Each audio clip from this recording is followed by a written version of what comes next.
Okay, so question that everyone asks what was the project steps when we have to explain in the interview, right? So we try to focus on that point today. I was taking Excel, but Excel Power BI. But कुछ लोग क्या आए थे question वगैरह उनके interview वगैरह start हो गए हैं right they are facing issue in the project explanation so let's take this point first then we'll go to the other points okay uh, first I want to hear from you that how you explain the project okay, can anyone explain how you used to explain the project so that I will get the prior information that what should I tell you where you are lacking if can anyone please unmute and start explaining some points of the project. Yes, Santosh, Shiv Kumar. Yes, sir. Yes. First of all, the data engineer team built the pipeline from client server to our server. We fetch the Mhm. data from our server, and then we start the data cleaning. In data cleaning, we remove the duplicates, and we find out the missing values and outliers. We also find out the outliers, Mhm. and after that, we start the exploratory data analysis. In exploratory data analysis, we check the distribution of data sets, and we check the relationship between variables, and we after that we divide the our data set into the groups on the basis of cells, Mhm. monthly cell, and then uh, we reduce the column with the help of univariant and bivariant, Mhm. and then we try different models: random forest, decision tree, and time series uh, time series model also. The statistical time series model auto RMIs work very well on the demand planning, and then we find out the R2 score, and that's and we Have you have find a the Shiva as you are giving such interview? Okay, I'm asking one question. Uh, have you find the map there? Map as a evaluation parameter? map Yes. uh, evaluation. Yeah, map also there, and mean absolute percentage also there. Okay. And you are saying that you have only tried the only few models. Okay. How was your data? Is it what was the size of data and how it is? It has been given in the single file or it is multiple files? Uh, we have a 3,24,000 data set total, and the data engineering team make the single file on our ES3 bucket AWS. We fetch the single file. Okay. Yeah. Okay. Fine. Okay. We'll see. There are some many things we can change in the process. Okay.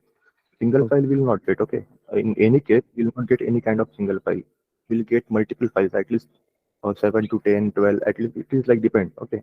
We'll not get single file. Data Okay. curation is our part. Okay. Okay. Data Okay. engineering only checks the data if it is problematic or if there are some there are different tasks. Okay. We'll see that. Anyone else? That good, Shivari. You have given the good part, but we can improve it. Okay. After this Okay. task, you can improve this, and you can think the good project explain. You can explain good project. Okay. Fine. Okay. Anyone else? Akshay, Shiv Kumar, Anil, Santosh. I think Samir was there. You want to explain so that I will get how you are explaining the projects and what should be improved there. Yes, Rajat. I'm taking random names. Be confident. You can, if there is some mistake, we can solve it. We can resolve it.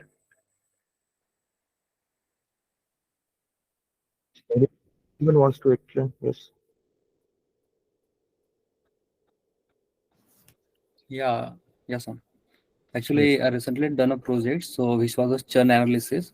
So in these projects, we actually mainly focus on a churn and revenue generations and loss minimization.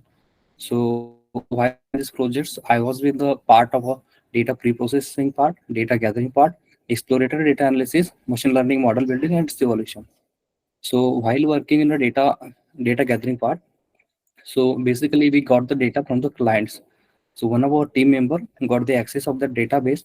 So that time we use MySQL database, and we fetch the data from the multiple schemas. So that time we perform multiple operations such as concatenations, grouping, join, merging, and fetch the data as per our requirement. We listed down some features which we want. So while working on that data, so we fetch that features and convert the data into CSV file. So for the is convert for processing and all the things. So basically, when we got the data, so that time we work on the data. So like removing duplicate values. So removing duplicate values, checking the correlation with the target variable of each features, and we drop some irrelevant features from the data. If any feature is having the more than 30% of null values, so that time also we drop the features. And if that feature is important, so that times we use some imputation techniques. So like one is the synthetic imputation techniques like a KNN imputer. So that time we use that techniques. Also later on we done with a EDA process. In basically in EDA process we done with a univariate analysis, bivariate analysis, multivariate analysis. So like in univariate analysis we done with a descriptive statistics. Hmm. So like checking the distribution of a data. So what is the mean value, what is the median value, what is the mode value for the data, and how much outlier are present in the data. So if the it contains if it contains outlier, so we note down. We also actually in bivariate analysis, we done with what is the relationship with the target variable of the each feature, independent feature. So and we also find out some graphs to analysis that analyze and found some insights from the data.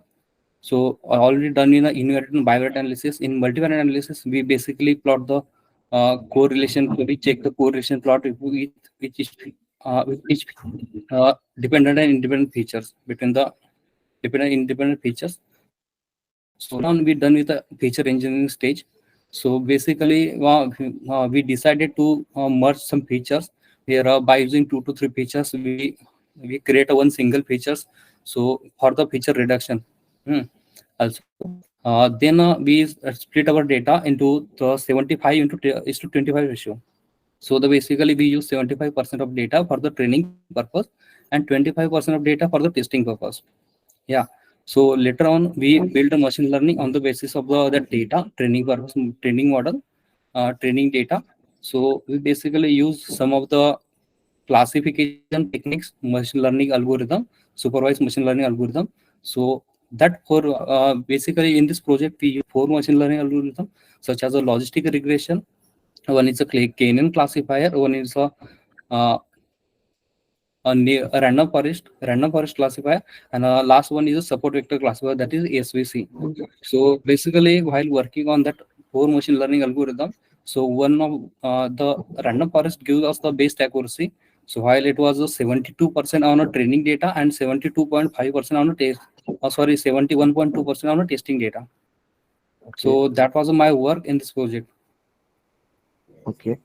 Okay. I think there are things that we can like improve our in your like whatever you have explained that is good in like as per your whatever the task you have done. Okay.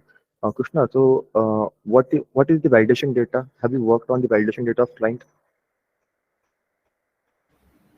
Yeah, actually, initially we fetched the data. So later on, the data was the size of data was 10 lakh. So No, that no, time we simply, yeah. Krishna, I'm not talking about validation data. आपने validation data पे किया था कुछ काम? Have you got the validation Yeah, data? या सो model build करने के लिए सिर्फ testing data use training data use किया, और एक्यूरेट एक्यूरेसी चेक करने के लिए फिर टेस्टिंग डेटा यूज किया, जो कि 25 केस में मतलब 25% था ओवरऑल डेटा के। हाँ नहीं देखो ये क्वेश्चन अगर आपको पूछा जाए तो आपका आंसर अभी ये करेक्ट नहीं है, ठीक है। आपके हिसाब से जो आप सोच रहे हो कि ट्रेनिंग एंड टेस्टिंग डेटा वो डिफरेंट, उसको वैलिडेशन बोल रहे हैं आप। उस टाइप से नहीं हम्म। रहता है, ठीक है। तो एक्चुअल में क्या रहता है अपन देखते हैं, ठीक है। मैं सब और सर एक एक बात थी, हम्म, और एक बात थी कि मतलब जैसे हमने मॉडल ट्रेन किया, तो उसके बाद हमें मंथली बेसिस पे कस्टमर से डेटा आता रहा, और फिर हम उसके ऊपर भी मतलब टेस्टिंग करते मतलब एनालिसिस करते रहे कि what is the main factors for the loss revenue generation and loss minimisation. So monthly basis पे भी हम उस पर एनालिसिस करते रहे, मतलब फोरकास्ट करते रहे। okay. So tell me, like, have you done the ML pipeline? या सर। Okay.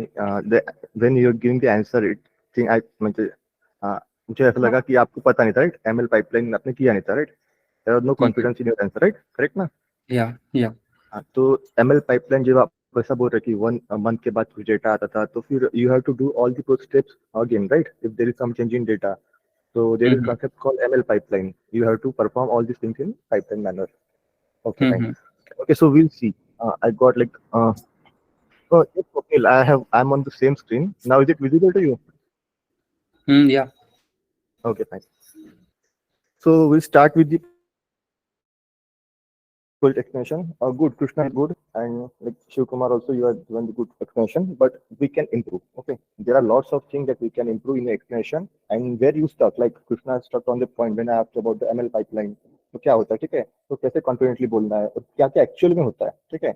अब हम स्टार्ट करेंगे डेटा से नहीं और ईडीए पार्ट से नहीं. We'll start with the project, how will got the project, and from that point to the end of our project. Okay, we'll also see some concept of MLOps. Okay, not detailed, but I will give some points. You can like further expand that concept. Okay, if you want. Otherwise, that is of if you skip that part also, that is okay, completely fine. Okay, so we'll start with the project explanation.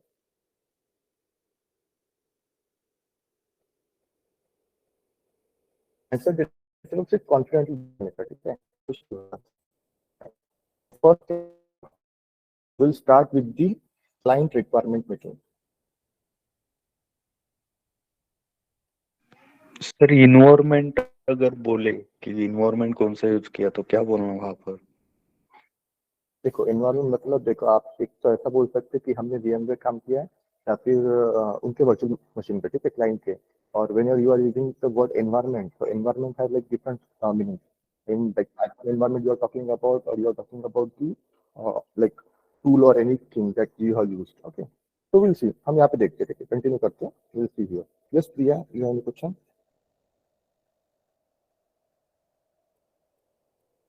I think you are raised your hand.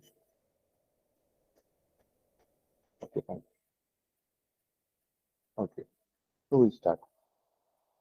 कहीं पे भी आपको कुछ भी doubt रहा तो मुझे stop करो, इंटरप्ट करो, and you can ask your question. Okay, so first thing, अब ये सबसे इम्पोर्टेंट पॉइंट है कि आप प्रोजेक्ट कैसे एक्सटेंड करते हो, राइट? आपने प्रोजेक्ट किया है नहीं किया है वो अलग बात है, लेकिन ठीक है अगर किया रहता आपने प्रोजेक्ट, तो that is like good part for you. तो what you can do if you are having some time, ठीक है, आपके पास टाइम है, तो आप क्या कर सकते हो, एक प्रोजेक्ट खुद से करके देखो, ठीक है, complete project. Like what we did in our last batches, there were we have formed the groups of some students and they are doing the projects. Okay, and I was there to mentor them. Okay, just as a team lead I was just there, and daily they have to like perform some tasks. I'll be giving like daily scrum call was there, like 15 minutes or 20 minutes of scrum call was there, and I used to give them some things that we have to cover today. Okay, इस type से हमने work किया था और बातें भी ऐसे हो रही थी जैसे WPR है अपना 2 week बाद, so how you can prepare. तो इस तरह result that like I got from my batches are like they are like 60 to 70% students are placed. Okay, and remaining are like working, currently working on this thing, right? So this can be done.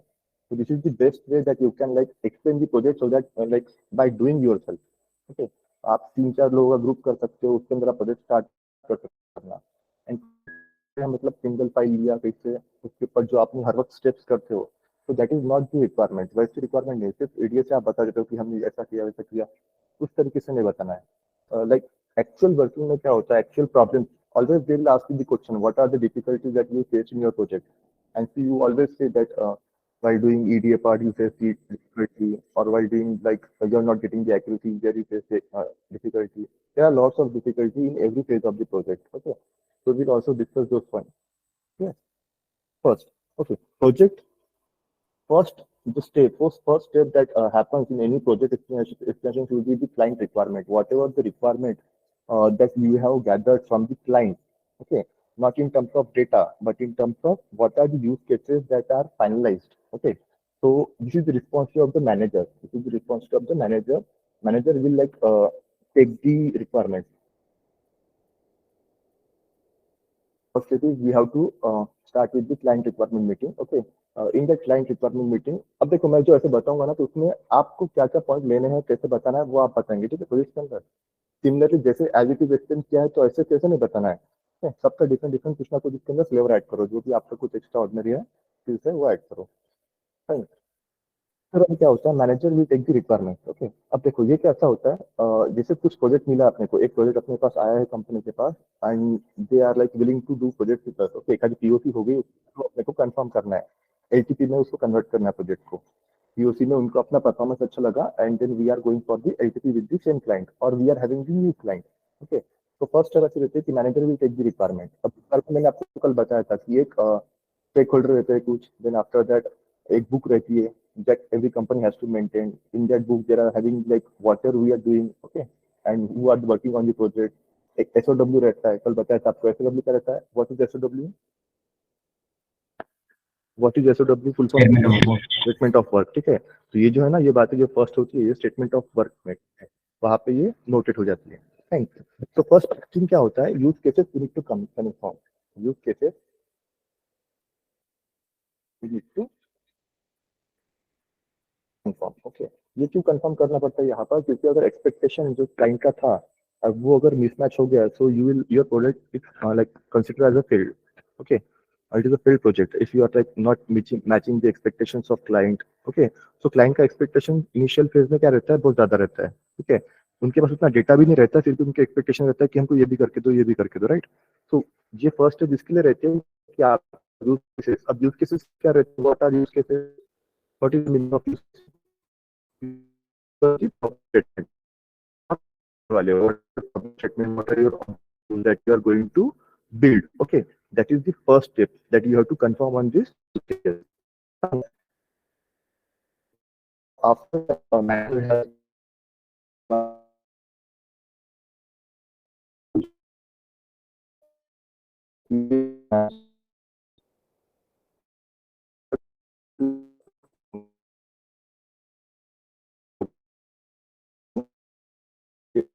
good or the second step is that gathering data gathering. Okay, data जो आता है single usually will not get data in the single file. Okay, data जो रहता है वो multiple नहीं आता है, इसमें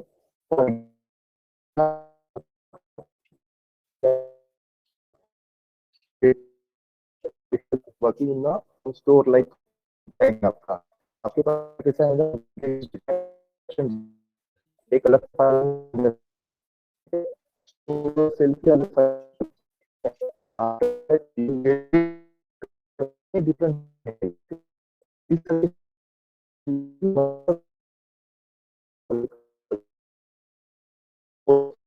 what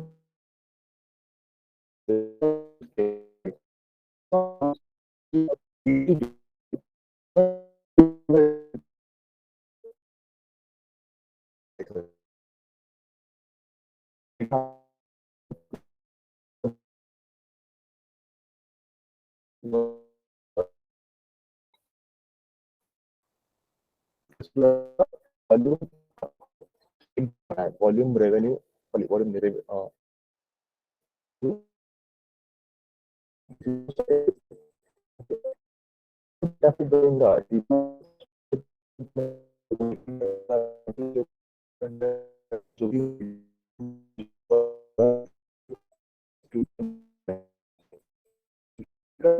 आपको डेटा मिला है, data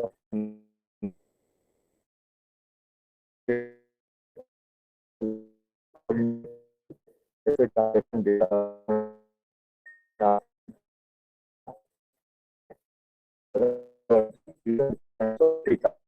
data in the sense normal होता है वो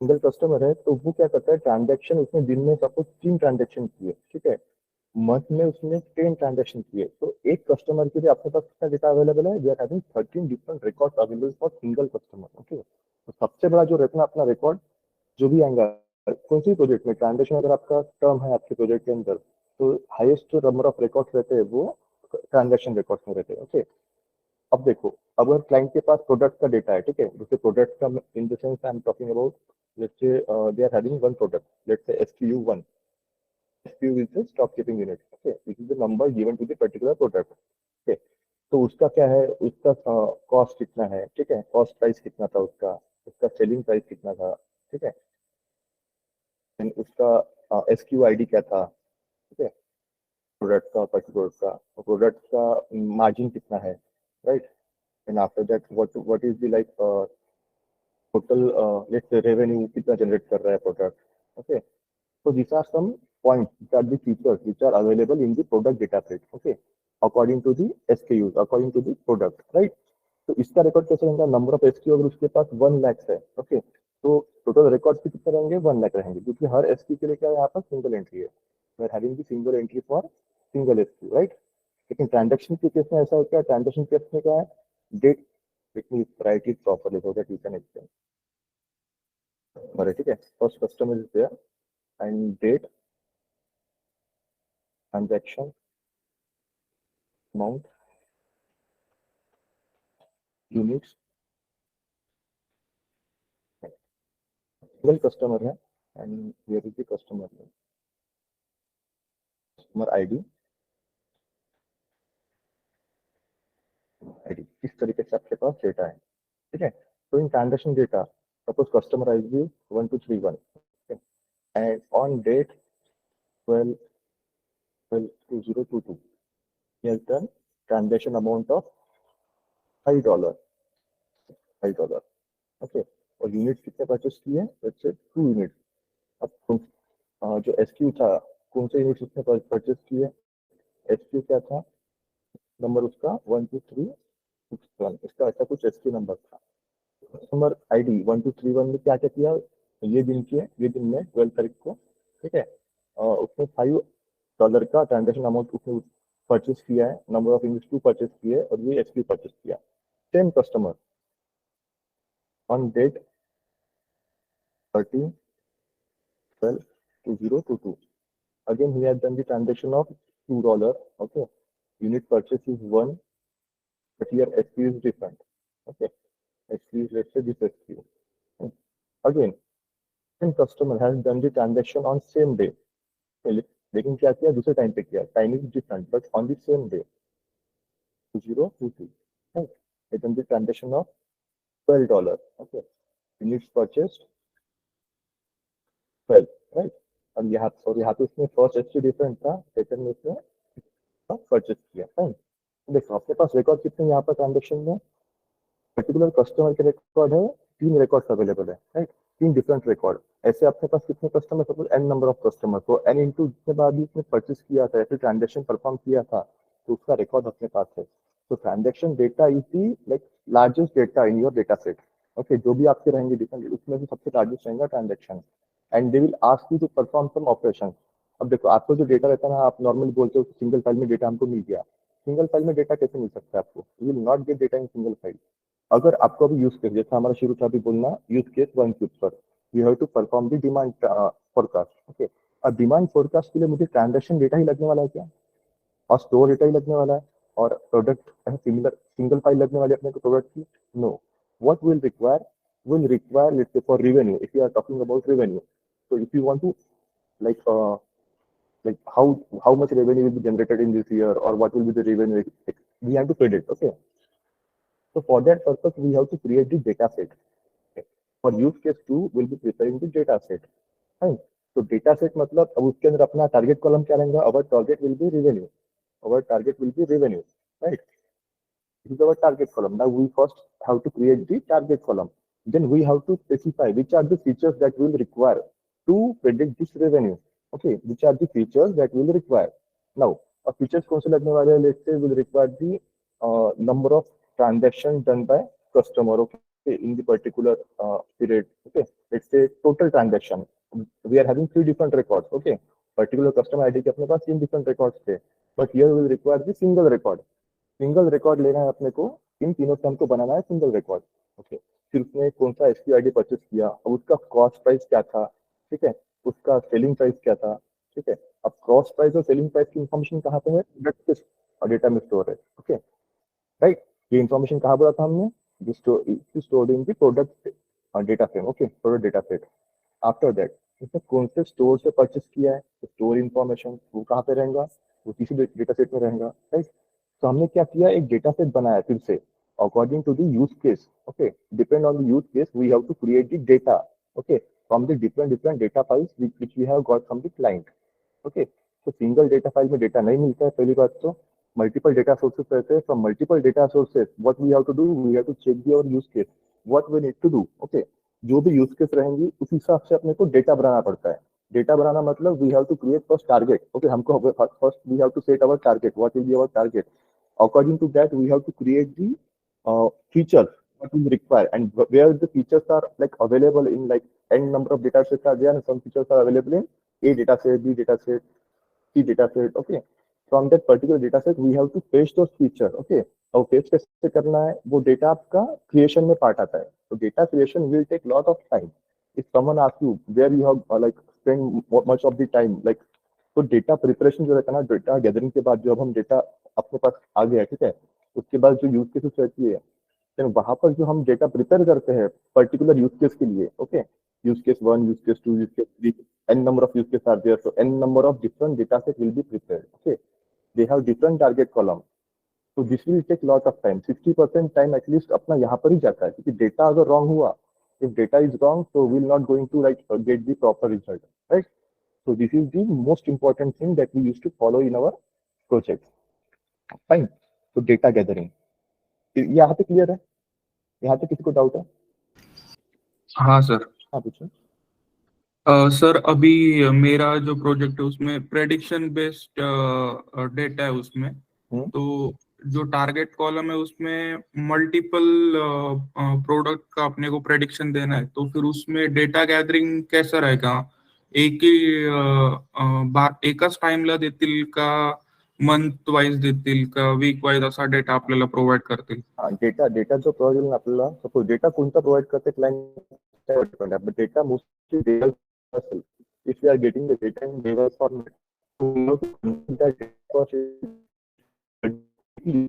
forecast we have to convert it monthly, so we have to convert it on month basis. Okay,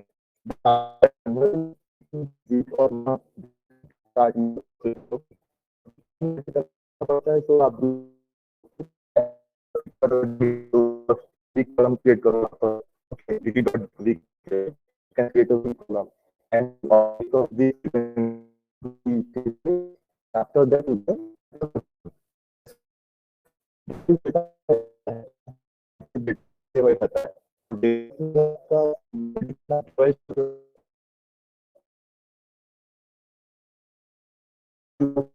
want to forecast the month.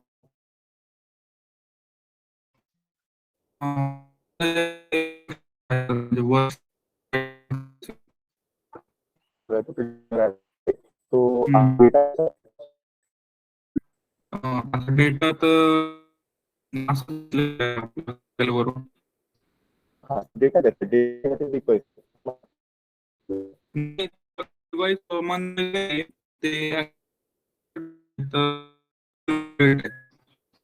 जर मध्ये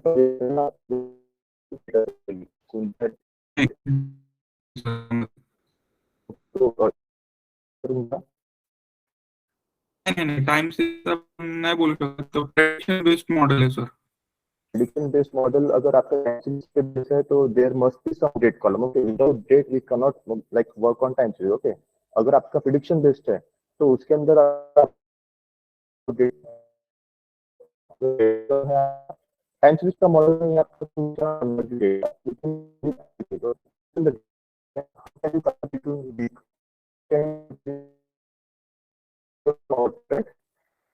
अब उसको अगर डे लेवल करना है, ये आपका क्वेश्चन था ना, तो आपको अगर उसको वीक लेवल करना है, what are the parameters to change it to week level? Sorry sir. आपके क्वेश्चन था ना?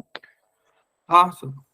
हाँ, तो उसको वीक लेवल पे अगर आपको कन्वर्ट करना है, तो हम कैसे कर सकते हैं उसको कन्वर्ट? अगर अपने पास डेट का कॉलम ही नहीं है, we don't have the feature of date, तो how can we convert it to the week level और मंथ लेवल, राइट? वो अपन कन्वर्ट नहीं कर सकते Yes. वहां पर। तो आपका जो Yes. प्रोजेक्ट है ना, वो based on the machine learning पर ही है, आपका टाइम सीरीज नहीं है उसमें, एंड यू कैन नहीं वर्क नहीं ऑन। नहीं, टाइम सीरीज नहीं है। हाँ, ओके, यस, एनी अदर तो क्वेश्चन? फिर सर अभी मतलब त्याच्यामध्ये क्वेश्चन कसे विचारता सर? जर विचारलं तर तुम्ही डेटा कसा गॅदर केला? तुमच्याकडे मंथली डेटा येत गेला का वीकली डेटा येत गेला? तर मग तेव्हा कन्फ्युजन होऊन जातं, तेव्हा म्हणजे एक्झॅक्ट बोलू काय ते कळत नाही. हाँ, डेटा गॅदर म्हणजे डेटा तुमच्याकडे फर्स्ट अटेम्प्ट मध्ये जो डेटा आला, तो एक लार्ज अमाउंट मध्ये डेटा आला, ठीक आहे. मॉडेल झाल्यानंतर तुमच्याकडे हे ह्या गोष्टीचे आहे ना, हे जे आपण बोलत आहात, हे मॉडेल झाल्यानंतरच्या गोष्टी आहे. ती सांगतो ते एक्सप्लेन करताना, पूर्ण एक्सप्लेन करताना थोडं वेट करा. आणि सर टाइम सिरीज मॉडेल मध्ये फक्त दोनच हे असतात ना, एक डेट आणि एक टार्गेट कॉलम.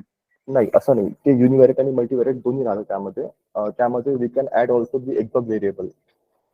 यूनिवेरिएट मोस्टली हम करते हैं, बट वहां पर क्या होता है, एक्सॉक्ट वेरिएबल मतलब अगर आपका डेट का कॉलम और एक वॉल्यूम का है, जैसे डेट एंड रेवेन्यू और डेट एंड वॉल्यूम, तो यू आर प्रेडिक्टिंग, जैसे you are using auto ARIMA, you are predicting the next, you are forecasting the next 12 months of data, okay, या फोरकास्ट कर रहे हो. लेकिन अगर आपको रिजल्ट नहीं मिल रहे अच्छे, तो what we can go for the exact variable. अब एक्सॉक्ट वेरिएबल मतलब क्या रहता है, उस पर्टिकुलर वॉल्यूम को अगर कुछ कोविड का था सब केस, ठीक है, तो कोविड का वेरिएबल कितना अफेक्ट किया, तो we can form the column for COVID variable, okay. कुछ मीडिया वेरिएबल्स अगर रहेंगे, तो we can form the media variables, okay. So based on these variables also we can give the input to the model, okay. We are not just giving the volume or revenue to the model, we are also giving the like what is our exoc variables also, okay. Time series का जब part होगा तो मैं आपको बताऊंगा एक्सॉक्ट variable क्या रहता है, पूरा डिटेल में समझेंगे, ठीक है. ओके, क्लियर है ना ये? ठीक है. Now what we will do here, now data gathering, okay. So how you got your data, ये पूछते थे आपको क्वेश्चन, हर बार पूछते how you get your data. First usually we get the data like multiple files, single file में रहता है, okay. But आपको data कैसे मिला है? Can anyone like explain how you got the data? Some like कुछ बहुत से बोल देते हैं कि उनको मेल पर डेटा आया है, ठीक है, क्लाइंट से.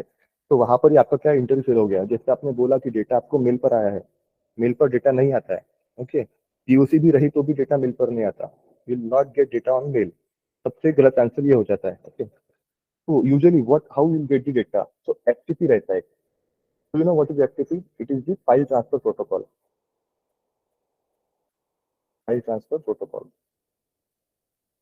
हर कंपनी के पास क्या होता है, एक एफटीपी का एक्सेस रहता है, उनका एक पोर्टल रहता है खुद का, which is like secured, okay. तो वो उससे क्या करता है, यूजर उनको पर्टिकुलर लाइक एक्सेस देने के लिए हर कंपनी के एम्प्लॉयज को कुछ यूजर आईडी एंड पासवर्ड देना रहता है जो उस प्रोजेक्ट पे काम कर रहा है, ठीक है. तो they can access the particular folder only, like अगर कुछ एबीसी प्रोजेक्ट शुरू है तो एबीसी का ही वो एक्सेस कर सकते हैं, राइट. तो क्या होता है ना, क्लाइंट को वो प्रोवाइड कर देते हैं कंपनी वाले उनका एफटीपी का एक्सेस, राइट. तो क्लाइंट पुट द डेटा, अगर पीओसी वगैरह है, डेटा कम है, तो क्लाइंट क्या कर सकता है, क्लाइंट एफटीपी पे डेटा पुट कर सकता है, एंड देन जो एम्प्लॉयज उस प्रोजेक्ट पे काम कर रहे हैं वही उस डेटा को एक्सेस कर सकते हैं, and they can download on their system only. तो कंपनी का सिस्टम है. This is the one way that you get the data. This is the first way that you get the data, okay. Second way is you are like आप company के payroll पर हो, you are on the company payroll, लेकिन आपका project भी शुरू है दूसरे क्लाइंट का शुरू है, right. Let's say US client है आपका, उसका प्रोजेक्ट शुरू है, and they are not agree to give the data to you. वो उनका डेटा के रूल्स बहुत स्ट्रिक्ट है and they are not able to give data to you, okay. तो उस केस में कैसे काम करेंगे, तो उस केस में क्या होता है, they use to provide you the VM. VM is virtual machine, right. तो क्या करते हैं, they use to provide you the access of their virtual machine, ठीक है. अब वर्चुअल मशीन मतलब क्या रहता है, सिस्टम जैसा सिस्टम ही रहता है, लेकिन वो you can virtually access that system, okay. वो सिस्टम रहेगा यूएस में, ओके, उनके सर्वर पे, राइट. वहां से आप एक्सेस कर रहे हो, तो वहां पर क्या था, जो भी रिस्पॉन्सिबिलिटी आप डेटा की आएंगी वो उनकी आएंगी, डेटा उनके सिस्टम पर ही रहेगा, राइट, और वहां पे सिर्फ आप लॉग इन करके काम कर सकते हो, like you are working on your same system. तो this is the second way, virtual machine से भी काम होता है। थर्ड वे, अगर आपको डेटाबेस का एक्सेस मिल जाता है, जैसे अगर MongoDB है, right, and they are giving like एक लिंक प्रोवाइड कर लेते हैं। अगर आप MongoDB पे आपने काम किया होगा तो एक लिंक आ जाती है, देन यू कैन वो उनका एक लिंक जनरेट कर सकते हो, इनका क्लाइंट का डेटा है, so they can give you the particular link so you can like paste the data, okay। तो डेटाबेस से भी काम हो सकता है, ठीक है। तो इस तीन तरीके से हम बोल सकते हैं एटलीस्ट। ये जो फर्स्ट और सेकंड है ना, ये थोड़ा इजी जाएंगे आपको एक्सटेंड करने के लिए। पूछिए ना सवाल, तो डेटाबेस पे क्या हो जाता है, आपको डिटेल में आंसर देते आना चाहिए। फिर जैसे एक ने अभी डेटाबेस का बोला था, राइट, आई थिंक कृष्ण आपने बोला था डेटाबेस का, यस सर। इसका आपने क्या बोला था कि सर्वर, उनके सर्वर पे क्या बोला आपने कुछ?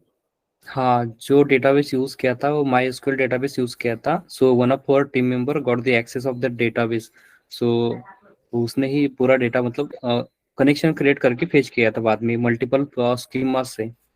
मल्टीपल स्कीमा से, ठीक है। तो ये हो सकता है, ऐसा बोल सकते हैं, लेकिन सिर्फ उसको एक एक्सेस मिला, बाकी कैसे डेटा का आपको बार बार काम मिलता है, ठीक है, एक बार में नहीं होता है। तो there must be some multiple accesses, okay. तो आपको पूछेंगे कि how you have fetched data, तो you will not be able to answer at that time, right, right. तो हम क्या बोल सकते हैं, how you have got the data, तो data can be at the FTP. FTP क्या रहता है समझाना, ये एफटीपी मतलब फाइल ट्रांसफर प्रोटोकॉल। यहाँ पर क्या रहता है, हर कंपनी के पास क्या रहता है, एक पर्टिकुलर एफटीपी का एक्सेस रहता है, ओके। उन्होंने परचेज किया रहता है वो, वहाँ पर वो क्या रहता है, सिक्योर रहता है। वहाँ पर आप ऐसे स्टोरेज जैसा रहता है, you can like put the data in that storage, जिसको एक्सेस मिला है वो एफटीपी का पर्टिकुलर पार्ट का, वही उस डेटा से डाउनलोड कर सकता है, okay. Other one can not download, right. Second thing is VM, virtual machine. अगर आप क्लाइंट अगर एग्री नहीं है आपको डेटा शेयर करने के लिए, ओके, तो यूजुअली क्या होता है, एक तो क्लाइंट उनका लैपटॉप प्रोवाइड करते हैं, ठीक है। लेकिन अगर क्लाइंट आपका यूएस साइट से वगैरह है, ठीक है, तो मोस्टली क्लाइंट प्रोवाइड करते हैं लैपटॉप वगैरह प्रोवाइड करना, क्योंकि उनको भी थोड़ा ये जाता है, अगर प्रोजेक्ट 3-4 साल का है तो दे प्रोवाइड द लैपटॉप, लेकिन प्रोजेक्ट अगर 6-8 महीने का है तो उनको भी फिर से लैपटॉप सेंड करना, रिटर्न करना, उससे अच्छा है। और उसमें भी प्राइवेसी का भी इशू रहता है कि someone can click the photo, right, ऐसा भी कुछ हो सकता है। Not clicking can be always possible, okay, but we can not click the photo, you don't have to click the photos, okay, when we are like doing any work. Clicking on VM पे possible होता है, लेकिन VM पे आप क्या share कर रहे हो, किसको डेटा शेयर कर रहे हो, उनको सब पता रहता है, right. That's why they used to prefer the VM, virtual machine का आपको एक्सेस दे देते हैं। अब ये क्या होता है, वर्चुअल मशीन, यहाँ पे आपको कुछ आईडी पासवर्ड प्रोवाइड किए जाते हैं, okay, and the link like from which you can like join to their virtual machine। और उनके वर्चुअल मशीन में क्या होता है, उनका ऑलरेडी डेटा स्टोर होता है वहाँ पर, you can directly use that data, okay.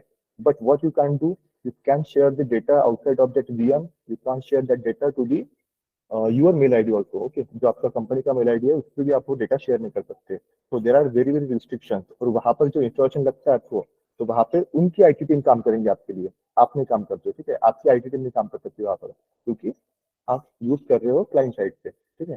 तो ये 2 टाइप से आप बोल सकते हो कि आपको डेटा मिला है। क्लियर है? सर एफटीपी एसएफटी के लिए वो एपीआई वगैरह रहते हैं? एपीआई क्या बोल रहे थे, नहीं देखो, एचटीटीपी क्या रहता है उनमें, क्या वो अपना कंपनी का एक लिंक ही रहता है, वहां पे जाकर आप डायरेक्टली अगर आपने यूआरएल में डाला वो link, you can always share, always use that, okay.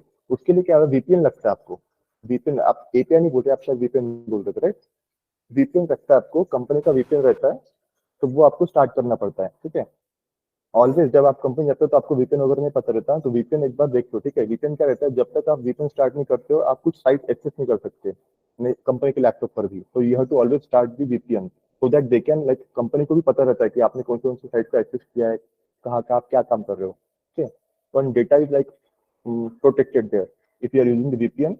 So it is like good to always use the VPN when you are working with the company. Okay. Okay sir. Okay. Fine. So ये हो गया आपका data gathering part, okay. After that यहाँ पर आपने data gathering explain कर लिया, ठीक है। And after getting the data, now first thing is that you have to understand the data. Third step that you can say that data understanding.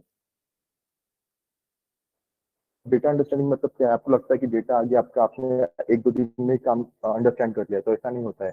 You have to like it will take like weeks और 2 weeks 3 weeks भी लग जाते हैं data understand करने को, कि data is not like a single file और 2 file, it mean the multi N number of files are there. Right. So from that files you have to understand each and every term. आप ऐसा नहीं कर सकते कि मैंने ये feature skip कर दिए, ये फीचर यूज नहीं करने वाले, ठीक है, ऐसा डायरेक्टली पहले नहीं बोल सकते. First of all, you have to understand the data. So to understand data, you have to there are brainstorming sessions रहते हैं, ठीक है.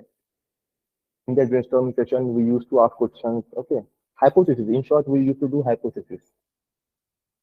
आपको डेटा पर हाइपोथेसिस करना पड़ता है, ठीक है. अब हाइपोथेसिस करके आपको क्या क्या फायदा हो सकता है. When you are doing the hypothesis, there are A column is there, B column is there, and when you are doing the hypothesis, you have to create C column. Okay, so from on the basis of information given in A and B columns, you can derive some other columns, right? So this kind of process can be done in the stage of data understanding, like when you brainstorm the on the data, what are the features are available, how can you deal with the feature. Okay, this is the basic step that everyone has to do. Okay, understanding data will take time. It is not a single day process. It will like a week or 2 weeks like a process. Okay, here also while data में जो target variable रहने वाले हैं, you are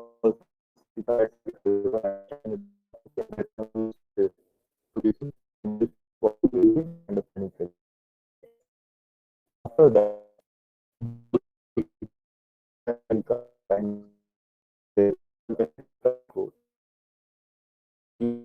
से लेकर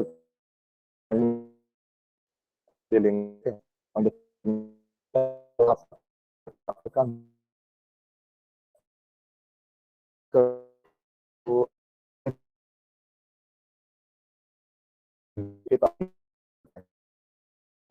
वो use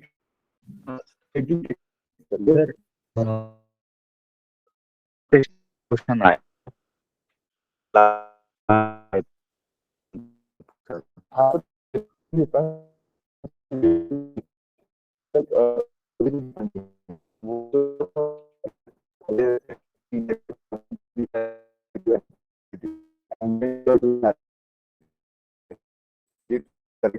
बोलना आपको हाँ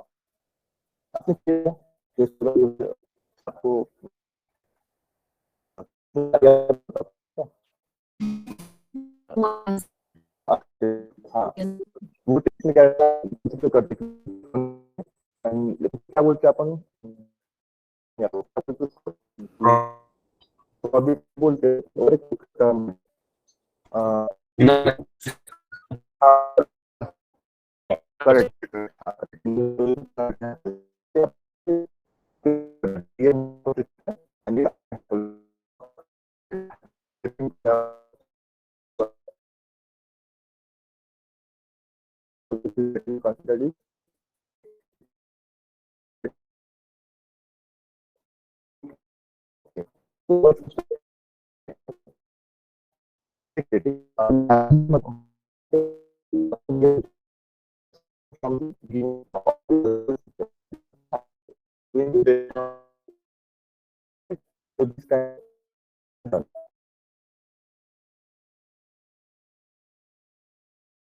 डेटा सेट आहे बा त्यातला हा टार्गेट व्हेरिएबल आहे असं क्लायंट डिसाईड करते की आपणच डिसाईड करतो. नाही, क्लायंट फक्त आपल्याला यूज केसेस सांगतात की हे आमची यूज केस आहे, ठीक आहे. यूज केस आमची पर्टिक्युलर यूज केस आहे की आम्हाला we have to work on the we have to improve our revenue.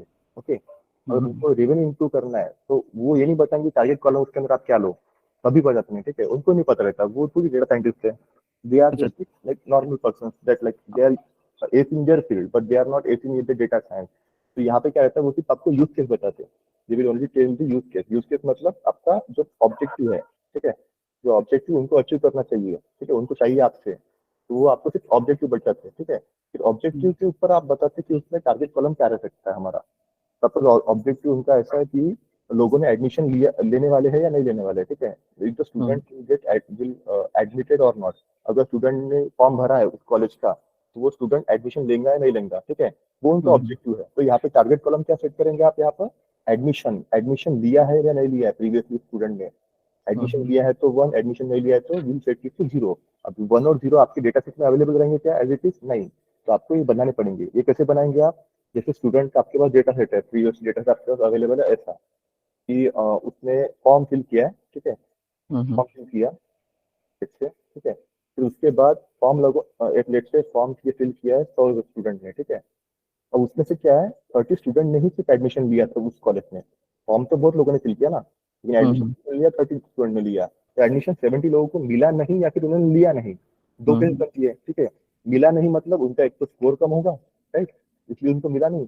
या फिर उनको मिला था admission, they have got the seat, they have got the seat, but क्या हुआ ना, उनको दूसरा कॉलेज अलॉट हुआ। अच्छा, ठीक है। तो उनको अगर मार्क्स अगर 100 में 90 मार्क्स थे, if they are having like 90 marks out of 100, okay, तो उसमें से उनको अच्छा कॉलेज मिला, तो उनको एडमिशन उन्होंने लिया नहीं। तो इस जो जो डेटा है ना आपके पास, ये जो अवेलेबल डेटा है, उसके से क्या करते हैं आप, डिराइव करते हैं टारगेट कॉलम। अच्छा। क्लियर है कहिए? अभी देखो क्या है ना, अब देखो आपके पास टारगेट कॉलम था क्या अवेलेबल? एज इट इज नहीं था। आपके पास क्या था? डेटा अवेलेबल था। अब आप टारगेट डिसाइड करेंगे कि जो स्टूडेंट 100 स्टूडेंट का आपके पास डेटा अवेलेबल था, आप उनको सर्च करेंगे उन स्टूडेंट्स को कि उनमें से कितने लोगों ने एडमिशन लिया था, ठीक है। मिला मिला तो बहुत लोगों को था, यानी कॉलेज में तो अप्रूव किया था कि कॉलेज में अगर 70 स्टूडेंट्स को अप्रूव किया था, लेकिन 70 में से ही 30 ने एडमिशन लिया है, लेकिन फॉर्म तो 100 लोगों ने भरा था। उसमें से कहीं ना कहीं तो डेटा मतलब स्टूडेंट ने एडमिशन नहीं लिया, ठीक है। तो वही अपना टास्क रहता है कि उन्होंने एडमिशन क्यों नहीं लिया, ठीक है। क्यों एडमिशन नहीं लिया उन्होंने, तो अपने को फाइंड करना पड़ता है कि कुछ पैरामीटर्स रहते हैं। सपोज लेट्स से स्कोर उनका अच्छा था तो उनको दूसरा कॉलेज मिल सकता था, ठीक है। तो वेयर यू कैन इम्प्रूव, आपको उनको बताना पड़ता है कि आप क्या इम्प्रूव कर सकते हो आपके कॉलेज में। You can improve the like advertising part, okay, campaign अच्छे कर सकते हो आप। देन आफ्टर दैट आपका जो रिजल्ट है, अगर वो आप इंक्रीज कर सकते हो प्रीवियस बैचेस का, मतलब जो बैचेस अभी शुरू है उनका इम्प्रूव कर सकते हो, तो that you will get the admission. तो आपका ये फैक्टर्स हमको डिसाइड करने पड़ते हैं, ये फैक्टर्स गिवन नहीं रहते, ठीक है। कभी भी अगर आप बोलेंगे कि हमको टारगेट कॉलम ये गिवन था, इंटरव्यू में आपको पूछा what was your target column, तो आप बोल देते हो कि हमारा टारगेट कॉलम था। एंड पूछते कि कैसे मतलब आपने कैसे डिसाइड किया टारगेट कॉलम, तो आप बोलते हो कि क्लाइंट ने बताया। तो वहां पर फिर से आपका इंटरव्यू 50% आपका इंटरव्यू वहीं पे गया, ठीक है। ओके तो क्लियर है ये? Yes sir. ठीक है, ये समझ रहा है ना, मतलब जो बात बता रहा हूँ, ठीक है, वो आपको एक्सप्लेनेशन के लिए इंपॉर्टेंट है, क्योंकि आपके एक्सप्लेनेशन में क्या होता है,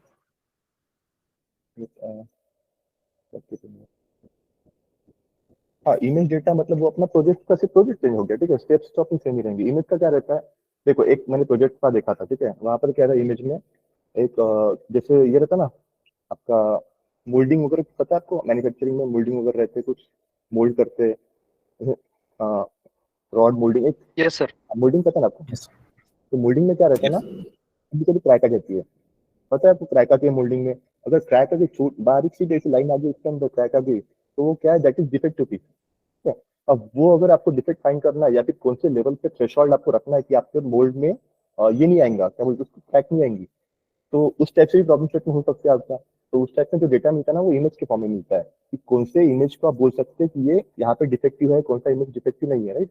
तो उसमें से क्लासिफाई करना पड़ता है। तो इमेज कैसे मिलती है आपको, इमेज देखो, अब इमेज का डेटा जो आता है ना, वो सिंपली ऐसा एज इट इज, मतलब छोटा डेटा नहीं रहता। आपको सोचते होंगे कि हमको सिर्फ 150 इमेज मिल गई, 1000 इमेज मिल गई, इमेज का डेटा भी बहुत ज्यादा रहता है, ठीक है।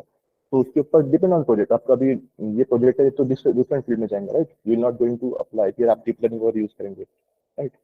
If what is client given, हाँ 6 के 6 अगर उन्होंने यूज केस दिया ना, जैसे आपको बताया, ठीक है, और एक बताता आपको, ठीक है, ये तो हो गया, ये क्लियर है ना, ये एग्जांपल, मैं ऐसे एग्जांपल कंटिन्यू करता दूसरे दूसरे यूज केस के लिए। यूज केस 2, अब सेकंड क्लैरिटी यूज केस दिया आपको आपको क्या बोला उन्होंने कि हमारे जो स्टूडेंट है ना, वो कितने, मतलब let's say let me create one new use case here, मैं अपनी एज इट इज बताऊंगा तो उनकी कंपनी के तो प्रॉब्लम हो जाएंगे, ठीक है। So that can create some different use cases, give me a minute.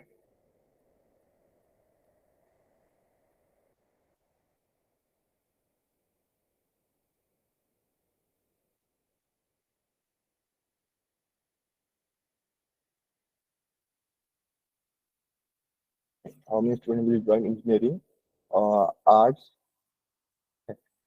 Commerce, ठीक है, उनको इनका काउंट चाहिए अभी कि जितने फॉर्म आए ना उनके पास एडमिशन के लिए, उनको क्या चाहिए, इनका काउंट चाहिए कि कितने स्टूडेंट ज्वाइन करने वाले, सो that they can like resources जो थे उनके पास, वो रिसोर्सेज को प्रॉपरली मैनेज कर सके, ठीक है। उनका टारगेट क्या था, उनका टारगेट ये था, ठीक है। आपको उन्होंने क्या बोल दिया, हमको ऐसा करना है कि हमको देखना है कि कितने स्टूडेंट ज्वाइन करने वाले हैं, पर्टिकुलरली इंजीनियरिंग को, आर्ट्स को, कॉमर्स को, सो दैट उनका इसके पीछे रीजन क्या था कि उनको रिसोर्सेज जो थे, रिसोर्सेज मतलब फैकल्टी, टीचिंग क्लासेस, जो है वो उनको प्रॉपरली अरेंज करना पड़ता है पहले, ठीक है, नहीं कर सकते ना, तो कितने पॉसिबल है कि लोग ज्वाइन करेंगे, राइट। तो इस तरीके का यूज केस दिया है। अब इस यूज केस में क्या करेंगे आप, क्या करेंगे, सबसे पहले प्रीवियस डेटा निकालेंगे कि इंजीनियरिंग के लिए जब एडमिशन हुई थी लास्ट 3-4 साल में, फिर आर्ट्स में जो एडमिशन हुआ था, ठीक है, और कॉमर्स में जो एडमिशन हुआ था, डेटा आप प्रीवियसली निकालेंगे, ठीक है। तो उसके अंदर कौन से स्टूडेंट ऐसे थे जिन्होंने एडमिशन लिया, फॉर्म फिल किया, यहाँ पर क्या लिया आपने, फॉर्म फिल का डेटा था अपने पास, सपोज 100 फॉर्म फिल किए थे, उसके अंदर उनका स्कोर था, एसएससी में उनका स्कोर था लेट्स से 70 टू 80 के रेंज में, ठीक है, 90 के रेंज में डेटा था आपके पास जो फॉर्म आया। फिर उसमें से आपने चेक किया उनको फिजिक्स में कितने मार्क्स थे, उनको 70% मार्क्स थे, मैथ्स में उनको 90% मार्क्स थे, राइट। अब यहाँ पे जो डेटा आ रहा है वो डिफरेंट रहेगा, आर्ट्स का कॉमर्स का डेटा डिफरेंट रहेगा। फिर उसमें से क्या हुआ ना, फिर उसमें से आप डिसाइड करेंगे कि देखेंगे कि कितने लोगों ने एडमिशन लिया था, एडमिशन तो लिया था, फिर कौन सी स्ट्रीम में एडमिशन लिया था, इंजीनियरिंग में उसमें से कितने लोगों ने एडमिशन लिया था, ठीक है। जैसे इंजीनियरिंग में एडमिशन लिया था,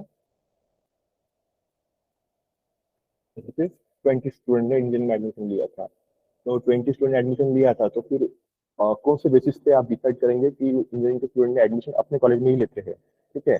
और लेते हैं तो अभी अगर नेक्स्ट ईयर ऐसे फॉर्म आ गए, next year we got the 110 forms, okay, तो नेक्स्ट ईयर अपने इसमें इंजीनियरिंग में कितने स्टूडेंट एडमिशन लेंगे। जब 30 स्टूडेंट आपने क्रिएट कर लिया कि 30 स्टूडेंट एडमिशन लेने वाले हैं आपके पास, तो ये 30 आपका जो रिजल्ट आएगा ना, उस हिसाब से ये क्या करने वाले हैं, रिसोर्सेस अलॉट करेंगे, ठीक है। फैकल्टी उनको अगर चाहिए, फैकल्टी कम देते हैं तो क्या करेंगे, पहले ही ऐड निकाल लेंगे कि we need faculty so like come for interview, right. तो इस तरीके से वो यूज केस होती है। अब ये यूज केस क्या किया उन्होंने, सिर्फ यूज केस बता दिया आपको, उनको इतना यूज चाहिए, लेकिन उन्होंने टारगेट बताया कि टारगेट कैसे फाइंड करना है, टारगेट तो आपको ही निकालना पड़ेगा, टारगेट आपको ही निकालना पड़ता है, डेटा भी आपको ही प्रिपेयर करना पड़ता है, ठीक है। अब देखो ये थोड़ा ना यूज केस मैंने ट्विस्ट करके बताया, क्योंकि मैं एज इट इज नहीं बता सकता, जैसे हमने काम किया है ना, तो एज इट इज मैंने बताया तो थोड़ा पॉलिसी वायलेशन होता है, ठीक है। I can use the same use cases that I have used, okay. तो इस तरीके से भी काम होता है, क्लियर है, क्लियर है ना, सामने जाना है इसके सामने अभी, यहाँ पे कुछ पूछना होगा तो पूछो। देखो आज का दिन और कल का दिन भी आप यस सर। लेकिन सिर्फ डाउट मत रखो, कुछ भी डाउट रहा तो पूछो। If I will no don't know the answer I will like check how we can like go to that, right. यहाँ तो क्लियर है कैसे yes sir. Target column set करना ही पड़ता, ठीक है। कभी ऐसा यस सर। टारगेट कॉलम अपने पास नहीं था ऑलरेडी था, नहीं रहता टारगेट कॉलम, वो हमको डेटाबेस में निकालना पड़ता है। और data creation is the most important step. सबसे इंपॉर्टेंट स्टेप किसने पूछी आपको कि कौन सी थी, तो ईडीए वगैरह वो नहीं थी, ठीक है। सबसे पहले तो data gathering, data creation, data understanding के बाद जो डेटा हम क्रिएट करेंगे, यहाँ पर जो डेटा हम क्रिएट कर रहे हैं, that is the most important step and that will require more time, उसको ही टाइम ज्यादा सबसे जाता है। अगर 3-6 यूज केस जैसे आपने बोली, 5-6 यूज केस रह सकती, क्या रह सकती, 5-6 क्या बहुत सारे रह सकती, फिर वो प्रोजेक्ट भी उतना लंबा चलता है, ठीक है। नॉर्मली 4-5 3-4 ऐसे रहती है यूज केसेस, 3-4 पे तो नॉर्मल उनका काम ही रहता है, तो उतना ही अपना प्रोजेक्ट लंबा जाएगा। उसके लिए फिर डेटा क्रिएशन में ही अपना मैक्सिमम टाइम जाता है, ओके, क्योंकि एक फाइल में डेटा रहता नहीं है, और डेटा बनाने में इट विल टेक टाइम। आपको भी फैमिली में रहते हो, एवरीवन जो वर्क कर रहा है कंपनी में, वो हर कोई मतलब उनका प्रॉपर एक्सपीरियंस उसी में वर्क किया होगा ऐसा नहीं रहता ना, उनका थोड़ा अंडरस्टैंडिंग में टाइम जाता है। अब next step is data architecture, ठीक है। अब ये आपने आप में से मैक्सिमम लोगों ने ऐसा कुछ बताया नहीं होगा, डेटा आर्किटेक्चर, एमएल आर्किटेक्चर, ये तो आपने इंटरव्यू में बताया कि आपने बताया क्या, what like they have created data architecture, ML architecture, no. तो डेटा आर्किटेक्चर क्या रहता है ना, देखो कंपनी का जो फ्लो रहता है वर्किंग का, वो ऐसा फ्लो रहता है कि डायरेक्टली जैसे आप स्टार्ट कर देते हैं ईडीएस से, डायरेक्टली ईडीएस से स्टार्ट कर दे, वैसा नहीं कि पहले की 3 स्टेप जो बताई वो, उसके बाद क्या है, जैसे आपको डेटा समझा, ठीक है, डेटा आपको क्लियर है कि डेटा में क्या क्या अवेलेबल है, data is clear to you, आपका डेटा का अंडरस्टैंडिंग हो गया, अंडरस्टैंडिंग इज डन, ओके। उसके बाद क्या है, डेटा तो समझ गया आपको, फिर उसके अंदर क्या था, डेटा वन था, डेटा वन मतलब एक डेटा फाइल वन था, उसके अंदर कुछ फीचर्स था, प्राइमरी की थी उसके अंदर, एक प्राइमरी की था, ठीक है। एक फीचर जो है उसके अंदर as a consider as primary key, second में भी एक कुछ प्राइमरी की रहेंगी जो we can like present in every other data set, let's say student ID, यहाँ पर प्राइमरी की स्टूडेंट आईडी था, यहाँ पर भी प्राइमरी की स्टूडेंट आईडी था, एक बोल सकते हैं, एक एग्जाम्पल, मोबाइल नंबर नहीं रहता, मोबाइल नंबर भी एक सपोज वहाँ पे अवेलेबल। ओके, यहाँ पर मोबाइल नंबर नहीं था, डेटा 3 में क्या था, डेटा 3 फाइल थी, वहाँ पे प्राइमरी की आप वहाँ पे एक मोबाइल नंबर ही था अवेलेबल जिससे आप मैप कर सकते हो। ठीक है, नॉट ओनली वहाँ पे स्टूडेंट आईडी अवेलेबल नहीं था, डेटा स्टार्ट हो गया डायरेक्टली मोबाइल नंबर से, राइट। तो इस तरीके से आपको क्या करना है, डेटा आपको समझ गया, data we have understood, right. लेकिन अब उसका मैपिंग कैसे करेंगे आप, ठीक है। तो मैपिंग कैसे करेंगे, तो क्या करना पड़ता है, we need to create data architecture first. Data architecture क्या रहता है, ईआर डायग्राम। ईआर डायग्राम पता है, how many of you know, CS background से जो होंगे उनको पता होगा ER diagram. What is ER diagram? Entity relationship yes, entity relationship diagram, इसको बोलते हैं एंटिटी रिलेशनशिप डायग्राम। इसके अंदर क्या है, डायग्राम बोला मतलब ऐसा नहीं कि डायग्राम ही बनाते वहां पर, डायग्राम नहीं, इसके अंदर क्या रहता है, we are having the relationship with the data. अब डेटा 1 का डेटा 2 के साथ क्या रिलेशन है, it is one, it can be 1 to 1, it can be 1 to many, it can be many to 1, it can be many to many। इस type से relation रहता है उनका डेटा के साथ। तो आपको क्या करना पड़ता है, तो सबसे पहले डेटा अंडरस्टैंड हो गया आपको, ये स्टेप हो गई, उसके बाद डेटा आर्किटेक्चर बनाया, सबसे पहले क्या करेंगे, ये डेटा सेट सेकंड के साथ कैसे लिंक करता है, मतलब उसके साथ एक सिंगल डेटा के लिए सिंगल एंट्री अवेलेबल है सेकंड इसमें, right, like 1 to 1 relation is there. Otherwise अगर ट्रांजैक्शन डेटा है, जैसे example for example transaction data, और आपका है परचेस डेटा, परचेस डेटा नहीं बोल सकते इसको, जैसे प्रोडक्ट का इंफॉर्मेशन अवेलेबल है, ठीक है, product data, and second one is the transaction data. मुझे बताइए प्रोडक्ट और ट्रांजैक्शन में रिलेशनशिप कैसा हो सकता है, डेटा आपने देखा नहीं है, बट नाम पे से आप बोल सकते हैं कि ट्रांजैक्शन में क्या है, मल्टीपल एंट्रीज रहेंगी सेम प्रोडक्ट की, रहेंगी ना। ट्रांजैक्शन में क्या रहेंगी, मल्टीपल एंट्रीज रहेंगी, और प्रोडक्ट डेटा में क्या रहेगा, उसका सिंगल एंट्री रहेगा प्रोडक्ट का। तो ये रिलेशन कैसा हो सकता है, 1 to 1 और 1 to many। Product to transaction कैसे रिलेशन रह सकता है, 1 to many और 1 to 1, 1 to many. 1 to 1. Right, 1 to many। वहां पे क्या है, मल्टीपल, मतलब सिंगल एसक्यू है आपका, सिंगल एसक्यू के 10 एंट्रीज अवेलेबल है ट्रांजैक्शन डेटा के अंदर, ठीक है। तो रिलेशनशिप ऐसा फॉर्म होता है। तो इस टाइप से क्या कर सकते हैं हम, we can form the data architecture. तो डेटा आर्किटेक्चर हमको बनाना पड़ता है, सबसे डायरेक्टली आप गए डेटा में और स्टार्ट कर दिया वर्किंग डेटा का, तो ऐसा नहीं होता है काम। आपकी वर्किंग में डेटा अंडरस्टैंडिंग के बाद we to like form some data architecture की हम कैसे वर्क करने वाले हैं, ठीक है। Planning is very important, before planning like you are just jumping into the data creation, तो आप वहां पे प्रॉब्लम फेस करेंगे। यहाँ पे अगर आपको 2 दिन आपके जा रहे हैं डेटा आर्किटेक्चर में 2 days, और आप डायरेक्टली और उसके बाद आप डेटा क्रिएशन में जा रहे हो, तो उसका अच्छा ये क्या है, पॉइंट क्या है कि आपको डेटा क्रिएशन में अभी जो 10 दिन लगने वाले थे, तो आपका 7 days में काम हो जाएगा, ठीक है। कि आपको पता है कि क्या कहाँ पे क्या क्या अवेलेबल है कौन से डेटा सेट में, और वहां से आपको कैसे मैप करना है, ये आपको पता है, राइट। ये चीजें अगर आपको क्लियर है तो your time is reduce, okay. Directly आपने जंप किया तो 10 दिन लगने वाले थे, आपको लग जाएंगे 15 days, 15 days आपको लग जाएंगे, क्योंकि क्या हुआ, आपके पास डेटा अंडरस्टैंडिंग था, डेटा में हर टर्म को क्या बोलते आपको पता था, ठीक है। लेकिन क्या हो रहा है ना, आपको क्रिएशन के वक्त समझ नहीं रहा कि यहाँ पे कौन सा प्राइमरी की है, यहाँ पे कौन सा फॉरेन की है, ठीक है। जो भी है डेटा में रहता है वो आपको पता ही नहीं है कहाँ से कैसे मैप करना। अगर ये डेटा को आपको स्टूडेंट आईडी में मैप नहीं करना था, दूसरे किसी, जैसे उनका कॉलेज आईडी डिफरेंट रहेगा, suppose student ID and one course ID, जैसे कोर्स आईडी इज डिफरेंट, यहाँ पर कोर्स आईडी तो उसको मैप करना था, तो आपको ये पता नहीं था पहले, क्योंकि आपने डेटा कैसे बनाया नहीं। तो you will try and run and you will mess up with the 15 days, okay. तो इस टाइप से first we need to create the data architecture. I hope this is clear, okay. उसके बाद क्या करना पड़ता है, डेटा आर्किटेक्चर आपका बन गया, ठीक है। डेटा आर्किटेक्चर बनने के बाद we usually have to create the framework, like what are the things that will be going to try, what are the possible ways that we should try, okay. This is nothing but the ML architecture. उसके अंदर जैसे आपको ML architecture मुझे बताना रहा, तो लेकिन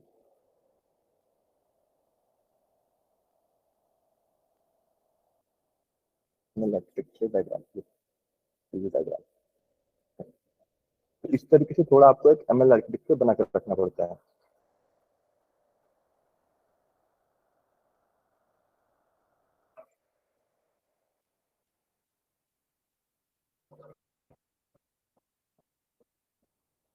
देखो ये आपका पूरा एमएल आर्किटेक्चर हो गया। तो ये एमएल आर्किटेक्चर आपका क्या है ना, डिपेंड चेंज होगा प्रोजेक्ट टू प्रोजेक्ट। अगर आपने इंफॉर्मेशन जैसा आ रहा है उस हिसाब से ये पूरा चेंज होगा, लेकिन आपका जो बीचने का प्रोसेस है, कलेक्ट डेटा, फिर प्रोसेस इंजीनियरिंग, ये सेम ही रहेगा, राइट। लेकिन ये जो स्टेप्स आ रही है बीच में, जो एरो दिख रहा है कि कहीं से कुछ वापस आ रहा है या फिर हो रहा है, ठीक है, जैसे डेटा स्टोर हो रहा है, ठीक है, data leakage how you are handling, right, ये आपका चेंज होगा। तो this need to be first handled, okay. ऐसा एमएल आर्किटेक्चर अपने को बनाना पड़ता है when we are like working on the project, okay, so ML architecture is required, very much required, okay। Like अगर आपने वो कस्टमर 360 बनाना है, जैसे we have to create customer 360। अब कस्टमर 360 मतलब नाम से पता चल रहा ना, कस्टमर 360 हर कस्टमर जो कंपनी के पास आया था फिर पर्टिकुलर प्रोडक्ट खरीदने के लिए, तो उसकी सारी इन्फॉर्मेशन। कस्टमर 360 मतलब उसका एड्रेस, उसका नेम, उसका मोबाइल नंबर, उसने आपका कितना परचेज किया, कितना अमाउंट का परचेज किया, ये पूरा उसका डिटेल 360 डिग्री में उसका पूरा व्यू रहता है, राइट। तो इसके लिए हेल्प रहता है एमएल आर्किटेक्चर वगैरह। और ये अपना ऑलरेडी बना है, तो we can form the architecture on that particular kind, right, particular thing. तो this is about ML architecture. After जो स्टेप्स रहती है वो रहती है अपनी scenario planner. Do anyone know what is scenario planner? क्या रहता है सिनेरियो प्लानर?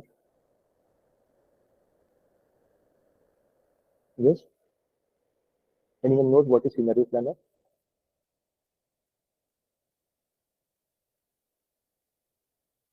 यस, आपको आपने बताया, एक्सप्लेन किया कभी सिनेरियो प्लानर क्या रहता है?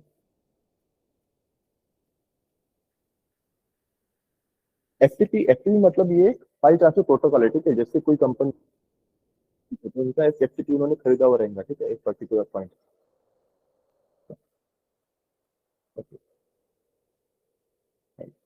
आप मुझे 2 मिनट दो, ठीक है, let me will someone at my place, give me 1 minute, 1 minute.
Okay, sorry sorry for interruption. Okay, तो हम अभी तो सिनेरियो प्लानर पे, ओके। तो सिनेरियो प्लानर क्या रहता है ना, देखो, जब भी अपना प्रोजेक्ट आपको क्लाइंट को बताना है कि ऐसा हम काम करके देने वाले हैं, ठीक है, व्हाट आपने क्या किया प्रीवियसली, आपने सभी सारी स्टेप्स कर ली, राइट। तो आपके पास अब क्या हो गया, डेटा का अंडरस्टैंडिंग आ गया, आपने डेटा प्रिपेयर भी कर लिया, ठीक है। जितनी यूज केसेस क्लाइंट ने बताई थी, सपोज उन्होंने 5 यूज केस बताई और उनके पास डेटा ऐसा है कि उसमें सिर्फ 4 यूज केस पॉसिबल है, राइट। 5वां यूज केस के लिए आपको डेटा थोड़ा ज्यादा लगने वाला है या फिर वो डेटा की इनसफिशियंसी है, ओके। तो यू कैन लाइक आप बोल सकते हो कि ये पॉसिबल नहीं है इस डेटा पर, तो हम क्या करके देने वाले हैं आपको, ओके। और that is in the form of scenario planner. आप बोल सकते हो सबसे पहले कि हम आपको ये देने वाले हैं, तो that is in the form of dashboard. Dashboard create करेंगे या फिर आप पीपीटी में प्रेजेंटेशन दे सकते हैं या फिर आप पावर बीआई डैशबोर्ड बना सकते हैं, ठीक है। ये बातें क्या कर सकते हैं, आपको करना पड़ता है सबसे पहले सिनेरियो प्लानर के अंदर की रिक्वायरमेंट जो आपने डेटा देखा अब तक, उस डेटा में क्या क्या पॉसिबल है यूज केसेस बनाना, और वो कैसे दिखेंगी। जैसे वहाँ पे फिल्टर रह सकते हैं, ठीक है, जरा फिल्टर्स, ये फिल्टर्स रहेंगे कि आपका आउटपुट ऐसा दिखेगा, विजुअलाइजेशन जो भी रहेगा, विजुअलाइजेशन की ऐसे ग्राफ बनेंगे, इस टाइप से आपका रहेगा, एक विजुअलाइज करके उनको बताना कि आपका जो रिजल्ट रहेगा इस तरीके से आपको दिखेगा, ये कुछ फिल्टर्स रहेंगे यहाँ पर, ये कुछ पैरामीटर्स रहेंगे जो आपको वैल्यू पास करना पड़ेगा मॉडल को, and then you will get the result, you see the output in this form. Okay, तो ये रहता है आपका सिनेरियो प्लानर, जो डैशबोर्ड या फिर पीपीटी या फिर पावर बीआई के फॉर्म में रहता है। Scenario planner must be sign, ये साइन होना चाहिए। ये साइन हो गया मतलब आप ऐसा करके देने वाले हो, एग्जैक्ट 99% आपको वैसा करके देना ही पड़ता है। If you are like giving them that this is the possible thing that we are giving to, we are like able to give you, okay, and we are only able to deliver you the 4 use cases, so this is the scenario planner, okay। तो scenario planner आपको बना के देना पड़ता है, देना मतलब इस पे आपको साइन देना पड़ता है, sign in the form of digital signature और anything that should be like confirm, okay. तो इसके लिए आपको डैशबोर्ड बनाना आना चाहिए, पीपीटी, पावर पॉइंट। आप देखोगे अगर से ये ये होता नहीं है आपका डैशबोर्ड वगैरह पीपीटी का, तो नॉर्मली जब आप ज्वाइन करते हो कंपनी और एमएनसी या फिर मिड स्किल कंपनी है, तो उसमें ये सारी स्टेप्स फॉलो होती है। फिर मैनेजर बोलता है आपको कि डैशबोर्ड बना के दो, ठीक है, पावर बीआई में बनाओ या फिर एक्सेल में बनाओ, it can be like Excel dashboard, you don't know how to create, तो पहले आपको सीखना पड़ता है वहाँ पर जाकर कि कैसे बनाते हैं। और फर्स्ट अटेम्प्ट में जो आप काम करते हो तो this looks like college going student काम कर रहा है कि डैशबोर्ड बना रहा है, इसमें क्वालिटी नहीं रहती है, तो वहाँ पर थोड़ा दिक्कत रहती है। तो that's why this is very important. तो ये हम पावर बीआई और एक्सेल के सेशन में देखेंगे कैसे करते हैं क्रिएट, ठीक है। आफ्टर दैट अब आपका पार्ट आता है जो आप बताते हो ना, देखो यहाँ तक जो अपना स्टार्ट हुआ, यहाँ तक अपने ईडीए का कुछ भी नहीं बोला था। Now we use to do the EDA, whatever data that we have created, अब हम उसके अंदर क्या करेंगे, ईडीए परफॉर्म करेंगे। अब it can be like we are doing the univariate analysis, we can do the multivariate analysis, or let's say any what we are doing the univariate or bivariate, okay, or multivariate analysis on the data that is in the your EDA part, right? Okay, तो यहाँ तक देखो, यहाँ तक तो अपने clear है ना, ये सीनियर प्लानर तक बाकी की स्टेप जो है वो hello sir. Hello sir. Yes yes sir, in data understanding sir, अगर हमें ऐसा कोई गिवन की डेटा मिल गया है जो कि मतलब बहुत ही ऑड है, जिससे कुछ इनसाइट्स नहीं निकाल पा रहे हम डेटा से, तो सर हमारी नेक्स्ट स्टेप क्या होंगी? अगर डेटा से आप इनसाइट निकाल नहीं पा रहे, मतलब इन द सेंस डेटा कैसे आपका डेटा एक तो नॉइसी है या फिर नॉट प्रॉपर है, क्योंकि उसके अंदर अगर वेरिएशन नहीं डेटा के अंदर, ऐसे बोल रहे ना?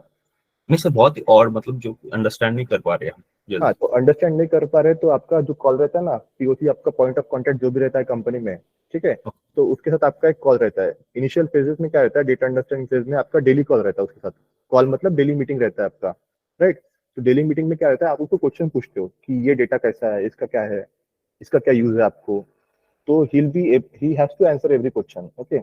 वो ऐसा नहीं बोल सकता कि मुझे नहीं पता, उनको बताना ही पड़ता है कि ये सारी डेटा में ये सारा सब कुछ ऐसा ऐसा था, ठीक है। तो तब रहता है आपका पीओसी पे कॉन्टेक्ट रहता है, डेली कॉल रहता है आपका। ये जो फेज है ना सिनेरियो प्लानर तक, आपका डेली एक कॉल रहता है आपका क्लाइंट के साथ। तो क्लाइंट मतलब सारे क्लाइंट आपके लिए बिजी फ्री नहीं रहते हैं, वो एक पॉइंट ऑफ कांटेक्ट आपको दे देते हैं कि इसको कांटेक्ट करो, एक तो मेल से कांटेक्ट करो या फिर डेली कॉल करो उसके साथ। डेली एक शेड्यूल रहता है daily call with the POC. POC is nothing but the point of contact, वो कंपनी का कोई एक बंदा रहेगा, ठीक है, उसके साथ आपका डेली कॉल रहता है। तो eight that time you can ask him क्या ये गलत हो रहा है, ये समझ नहीं आ डेटा, तो कैसे करना है, ठीक है, तो तब ये आंसर हो जाता है। All this things will be answer there. Sir hello sir. Yes sir, starting से हमने ऐसा एक्सप्लेन किया तो बहुत लेंथी होगा ना सर प्रोजेक्ट वगैरह, जब आपको पूछते तो हैं ना इम्पोर्टेंट नहीं, जब आपको पूछते हैं ना ये चीजें एज इट इज एक्सप्लेन नहीं करते आपको, ठीक है। जब आपको पूछते हैं कि आपको क्वेश्चन आते हैं कि डेटा कैसा आया था, कहाँ पे मिला था, तो आप क्या सोचते हो, आपको ऐसा बताना नहीं है कि डेटा हमको we got data in the format of the FTP data आया था। वो खुद ही आपको क्वेश्चन पूछते हैं कि आपको डेटा कैसा मिला था, तब आपको ये बातें बतानी है, ठीक है। और ये मैं आपको इसलिए बता रहा हूँ कि आप इसके ऊपर से आपका खुद का एक प्रॉपर फ्लो बनाओ एक्सप्लेनेशन का, ठीक है। एज इट इज ऐसे कैसा नहीं, लेकिन अगर आपको क्वेश्चन पूछ लिया किसी ने कि आपने डेटा कैसे मिला था, या फिर आपने कुछ एमएल आर्किटेक्चर बनाया था नहीं बनाया था, तो उस टाइम पे आपको पता नहीं रहता what is ML architecture, what is data architecture, ठीक है, ईआर डायग्राम पता नहीं रहती। तो इस वजह से मैंने आपको ये सब बातें बताई है, that will be helpful to you in the interview, okay. Okay sir. Important क्या है सर इसमें, कौन सा बोलना चाहिए, उनको क्या रिक्वायरमेंट होता है उनका रिक्वायरमेंट ऐसा रहता है, प्रोजेक्ट? हाँ, that depends on the time then, okay. अगर आपका टाइम आपको उन्होंने बोला कि 15 मिनट्स ही है आपको प्रोजेक्ट एक्सप्लेन करने के लिए, तो like you can start with the problem statement first, start with the use cases.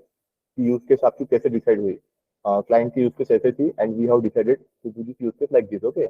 After that जो टारगेट कॉलम है, जो डेटा हाइपोथेसिस का आपको बताया, वो हाइपोथेसिस बताओ उनको कि हम we have done the hypothesis and we have like understood the data, after that data creation part is done.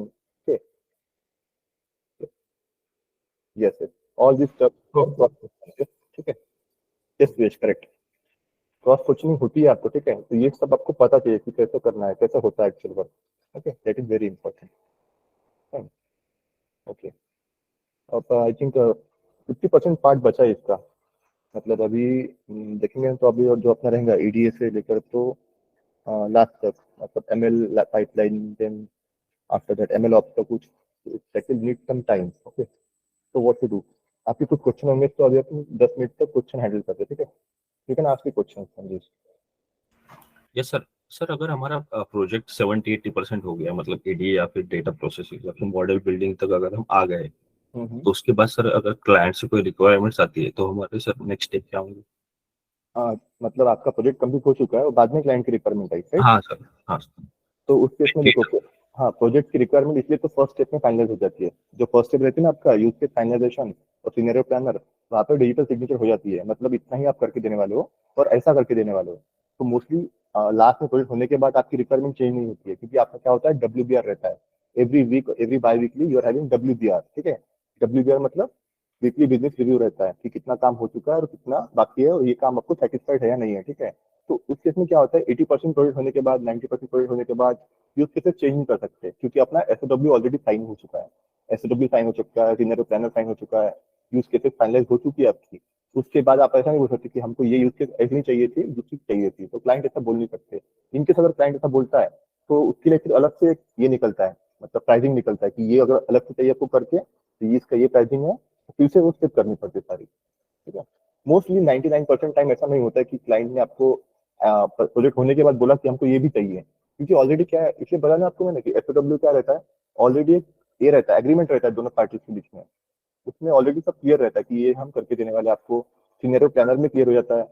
नहीं, प्रोजेक्ट स्टार्ट होने से 1 महीने तक यही चीजें चलती है, 1-1.5 महीना तो यही चलता है आपका प्रोजेक्ट स्टार्ट होने से पहले. तो उसमें ही ये क्लियर हो जाता है. इसमें अगर आपका एक्सपेक्टेशन या फिर जो था क्लाइंट का वो मिसमैच हो गया, फिर प्रॉब्लम रहता है. लेकिन वो मिसमैच होने के चांसेस नहीं रहते, क्योंकि ऑलरेडी रिटर्न रहता है सब. ओके शुभम. ओके. सर इसमें वर्क डिस्ट्रीब्यूशन कैसे होता है, क्योंकि अगर मतलब टीम में 5 मेंबर्स है तो 5 मेंबर तो टोटल इस पे काम नहीं करेंगे ना, तो 5 मेंबर तो जाके मतलब कांटेक्ट नहीं करेंगे. हाँ, देखो क्लाइंट के साथ में बात नहीं Correct, करेंगे, correct. तो उसमें डिस्ट्रीब्यूशन कैसे रहता है वर्क का? देखो, क्लाइंट के साथ जो POC रहता है ना, उसके साथ जब मीटिंग रहती है डेली, तो डेली सारे मेंबर रहते हैं उस कॉल के अंदर. ठीक है, मतलब ऐसा नहीं कि इसका ही काम था तो यही था प्रेजेंट. सारे मेंबर्स वहाँ पे डेली अवेलेबल रहते हैं POC के साथ जब मीटिंग रहती है डेली, क्योंकि आपकी पहले 1 महीना POC के साथ मीटिंग होती है. ठीक है, अब कौन किस पे काम करेगा, तो यूज केस अगर 4 यूज केसेस है, ठीक है, आप 5 लोग हो, उसमें एक टीम लीडर सपोज, मतलब आप 4 लोग हो एक्चुअल काम करने वाले. तो 2 लोग अगर एक यूज केस पे काम कर रहे हैं, सेकंड जो बाकी 2 का ग्रुप है वो दूसरे यूज केस पे काम करेगा. ठीक है, तो इस टाइप से पैरेलल वर्किंग होती है. कभी कभी ऐसा होता है कि 4 लोग हैं, 4 यूज केसेस है, चारों को डिफरेंट दे देते हैं कि तुम चारों डिफरेंट यूज केस पे काम करेंगे. लेकिन वहाँ पे प्रॉब्लम एक आता है कि वहाँ डिपेंडेंसी होंगी, एक यूज केस की डिपेंडेंसी होंगी सेकंड यूज केस के ऊपर, तो उसको रुकना पड़ता है फिर. तो दैट्स व्हाई वो क्या कर लेते हैं, 2 लोगों को कंबाइन कर देते हैं एक यूज केस के ऊपर कि आप ये काम करो.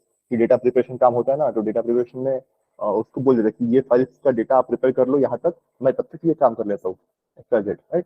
बाद में वी कैन मर्ज, हम दोनों का जो काम रहेगा वो मर्ज कर सकते हैं.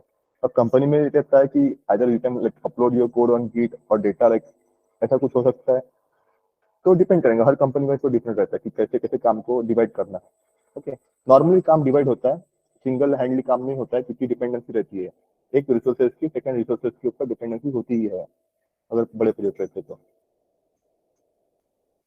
और डेटा गैदरिंग के पार्ट में जो वर्किंग रहेगा तो फिर कैसे रहेगा फिर टीम मेंबर्स का? डेटा गैदरिंग में एक यूज केस का डेटा बनाना है ना, तो उसके लिए एक पर्टिकुलर बंदा उसके ऊपर काम कर रहा है. सेकंड यूज केस का डेटा बनाना है तो उसके ऊपर दूसरा काम कर रहा है.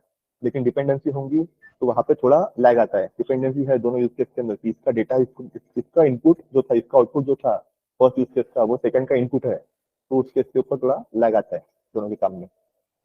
और फिर अगर डेटाबेस का एक्सेस सिर्फ एक टीम मेंबर को है, जैसे कि टीम लीड को एक्सेस है, बाकी मेंबर्स को डेटाबेस का एक्सेस नहीं है, तो फिर वो कंडीशन में कैसे करेंगे वो डेटा तो फेच करके दे देंगे आपको. ठीक है, टीम लीड का काम ही रहेगा हाँ. आपको डेटा फेच करके देना. फिर डेटा के ऊपर जो ऑपरेशन आप परफॉर्म करते हो that is your responsibility, but data fetch करके देने की रिस्पॉन्सिबिलिटी टीम लीड की रहती है.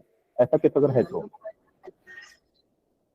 तो फिर वो मतलब यूज केस के वाइज डिस्ट्रीब्यूट कर देंगे फिर डेटा, मतलब हाँ पर्टिकुलर मेंबर्स को हाँ, जो डेटा उसके फेच ये कर देंगे वो, नहीं डेटा पूरा फेच करेंगे, पूरा डेटा दे देंगे आपको। ऐसा नहीं करते कि यूज केस 1 का डेटा 2 वाले को नहीं दिया, क्योंकि वो हाँ हाँ काम गिरता है उसको, ठीक है, डिपेंडेंसी रहती है डेटा पर भी।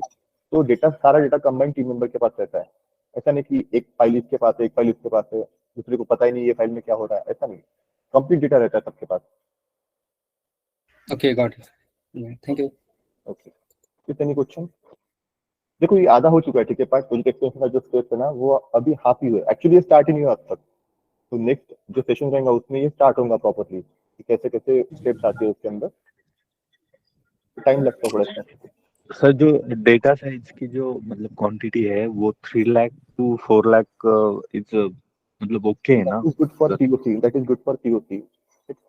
पीओसी का प्रोजेक्ट है तो गुड है, लेकिन अगर आपका प्रोजेक्ट मशीन लर्निंग का है और आप 3 to 4 बोल रहे हो, तो that is only for possible with the POC.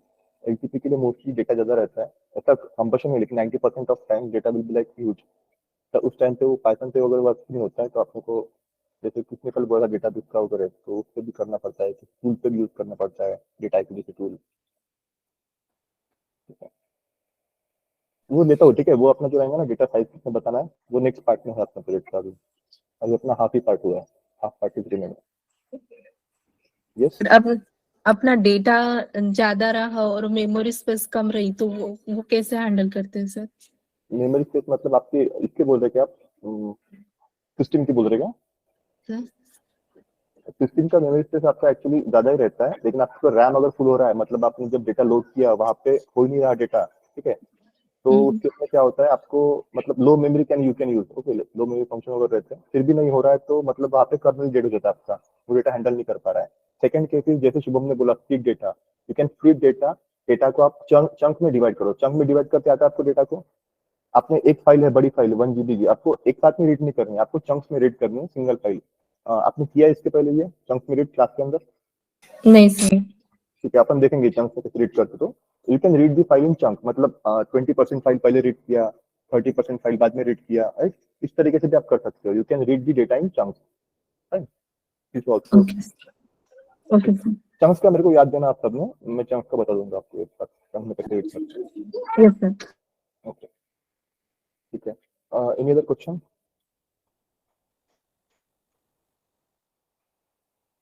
POC मतलब proof of concept, and LTP is long term project, okay.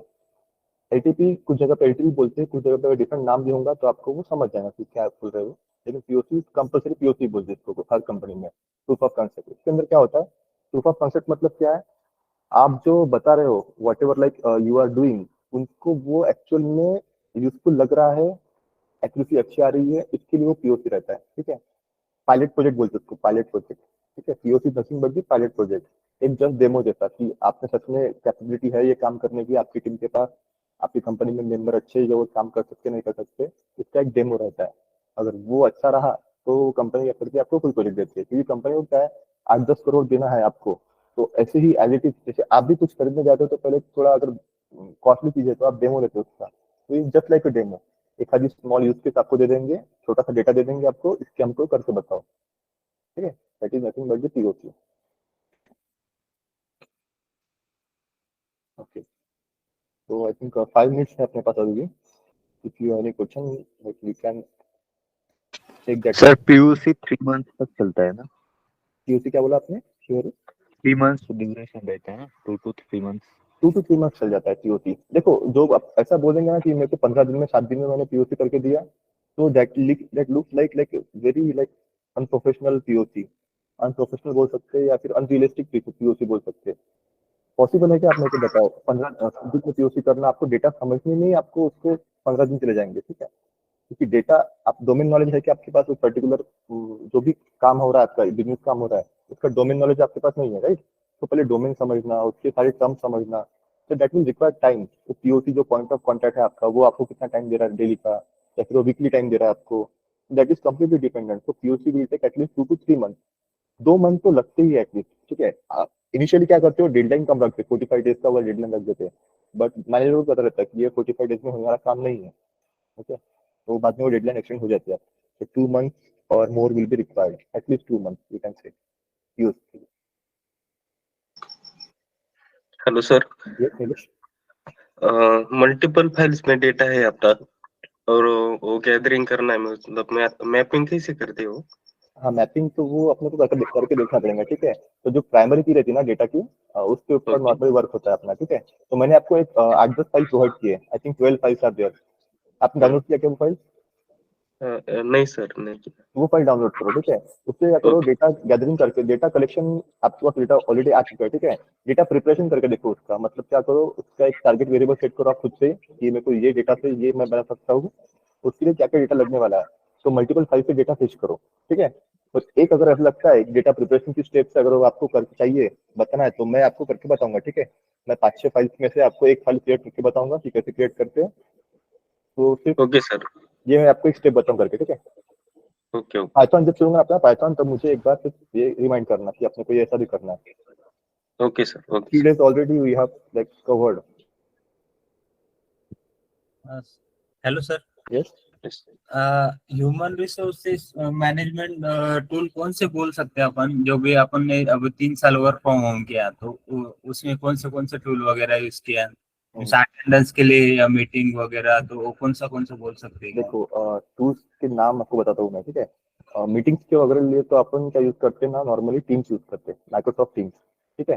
Zoom भी रहता है, but zoom is for the professional meeting. Professional meeting समझे कि आपको जैसे कंपनी की कोई एक मीटिंग है, तो उस केस में जूम मीटिंग वगैरह यूज कर लेते हैं कंपनी की, मतलब सारे एम्प्लॉयज की, हजारों लाखों जो एम्प्लॉयज रहते हैं उनकी एक कॉमन मीटिंग है, तो in that case you can use the zoom meeting. But जो डेली कॉल्स रहते हैं आपके, वो रहते हैं आपकी टीम्स पर, तो माइक्रोसॉफ्ट टीम्स, ठीक। सेकंड इज जो आपका अटेंडेंस का रहता है, तो every company has their own portal, every company has their own portal for the attendance, okay. वहाँ पे जाके आपको लॉग इन करना पड़ता है, लॉग आउट करना पड़ता है। कुछ कंपनी के पास ऐसा होता है कि उनके पास सिर्फ सिंगल थंब रहता है, मतलब सिंगल लॉग इन, एक बार किया उसके बाद फिर टाइम का कुछ रिकॉर्ड नहीं रहता, ठीक है। लेकिन जिस केस में मैं काम करता हूँ, तो वहाँ पे लॉग इन मतलब लॉग इन भी करना पड़ता है और लॉग आउट भी करना पड़ता है एवरी डे।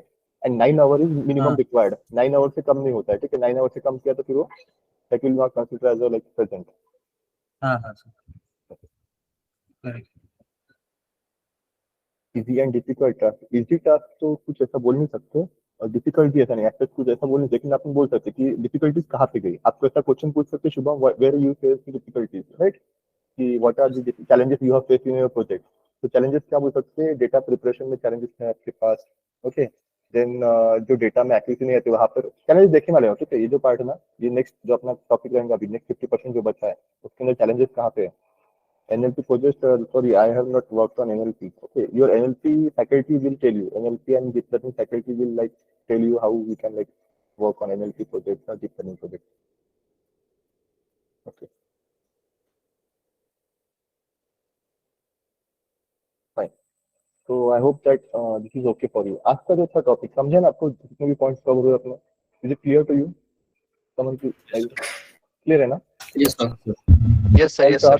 ठीक है, डाउट रहा तो पूछते जाओ बीच में, you can like always interrupt me and ask me, otherwise हम क्या होगा, सामने चले जाएंगे, आपका पॉइंट क्लियर नहीं होगा, ठीक है। 50% इसका टॉपिक बचा है, ठीक है। प्रोजेक्ट एक्सप्लेनेशन का पार्ट विल टेक 2 days। तो on Monday, this is Friday right, today is Friday, so on Monday will directly meet on Monday, okay. No classes for Saturday and Okay, Sunday, sir. Okay. तो Monday पे हम Okay, sir. देखते हैं, Monday से इसको continue करेंगे और एक कंप्लीट कर लेंगे मंडे पे, okay. Then will start with the Python part, right. Python में क्वेश्चन आंसरिंग मोस्टली रहेगा, मैं क्वेश्चन यानी यहाँ पर अपन रहेंगे, और डेटा प्रिपरेशन का भी पार्ट जो अभी बोला, आई थिंक नीलेश ने बोला था, तो that will cover, okay. Hello yes Pankaj. Sir, क्या हम एक प्रोजेक्ट मतलब स्टार्टिंग से एक प्रोजेक्ट अगर एक्सप्लेन करेंगे एक दिन में, तो प्रोजेक्ट पूरा मीन्स एक्सप्लेनेशन पॉसिबल? एक दिन में तो पॉसिबल नहीं होगा, क्योंकि डेटा प्रिपरेशन में भी बहुत टाइम जाता है। अगर मैं आपको करके दिखाऊंगा यहाँ पर, तो एक काम कर सकते हैं, मैं आपको थोड़ा ML पाइपलाइन वगैरह बता लूंगा कैसे करते हैं, तो शॉर्ट में बताऊंगा, ठीक है। बाकी आप थोड़ा सर्च कर सकते हो उसके ऊपर एज ए रिविजन जैसा, ठीक है। क्योंकि पूरा प्रोजेक्ट तो नहीं कर सर सकते अभी, क्योंकि ML पाइपलाइन का मीनिंग मीन्स ऐसा कोड जो हर मीन्स कॉमन कोड होता है ना, कि कोई भी डेटा सेट आए तो फिर सिर्फ हाँ वैल्यू डाल के बस उसको बस उसको ही बोलते हैं, लेकिन पर हर प्रोजेक्ट का थोड़ा डिफरेंट रहता है, तो ऐसे ML पाइपलाइन बनानी पड़ती है अपने को। क्योंकि आप जब कंपनी में काम करते हो ना, तो आप जैसे अभी काम कर रहे हो, that you are like preparing some, you are doing outlier finding and finding missing value and putting some value over there, right? तो ये जो आप काम कर रहे हो हाँ, ना, हाँ। तो इसमें क्या होता है ना, ये इस तरीके से आप सिर्फ स्टार्टिंग में डेटा चेक करने के लिए काम करते हो मॉड्यूल तक, ठीक है। लेकिन जब आपका पूरा प्रोजेक्ट बन जाता है तो आपको एक सिंगल कोड लिखना पड़ता है, you have to write single code. तो एमएल पाइपलाइन बनानी पड़ती है आपको, उसके अंदर कुछ डेटा सेट आपको पास किया कि डायरेक्टली आपको रिजल्ट मिलता है, फिर आपको हर चीज रन करके देखनी नहीं पड़ती, ठीक है। तो उस तरीके से रहता है काम। मैं पूरा पाइपलाइन नहीं बना के दिखाऊंगा आपको, मैं आपको सिर्फ उसका कोड वगैरह दे दूंगा, ठीक है, कैसे है तो कोड वगैरह आपके साथ शेयर करूंगा, कोड फाइल एंड ऑल, हाँ, हाँ। ठीक है। That will helpful to you. Code file है मेरे पास उसके एमएल पाइपलाइन के वगैरह, that will I will share. Excel का ना, अब एक्सेल का देखते हैं अपन, ठीक है। एक्सेल एंड पावर बीआई दोनों भी दिखते हैं। टाइम देखो 7 दिन, अभी at least 3 days we have already like given, right. एक और दिन अपने को प्रोजेक्ट लगने वाला है, then we are not even started with the Python, okay, Python machine learning. So will see, extend करेंगे सेशन को, लेकिन देखते हैं, ठीक है। तो I think we can end now. Yes sir, Excel और पावर बीआई कवर होंगे तो बेनिफिशियल रहेगा सर। ठीक है, देखो ये पार्ट होने के बाद मैं कंपलसरी एक्सेल एंड पावर भी लेता हूँ फिर, ठीक है। ये 2 दिन का सेशन एक्सेल एंड पावर भी है लेता हूँ, ठीक है। Yes sir. Fine, okay, so will end here, will meet on Monday, okay, bye. Thank you sir. Thank you, sir. Thank you, sir. Thank you, Thank you, sir. Thank you, sir.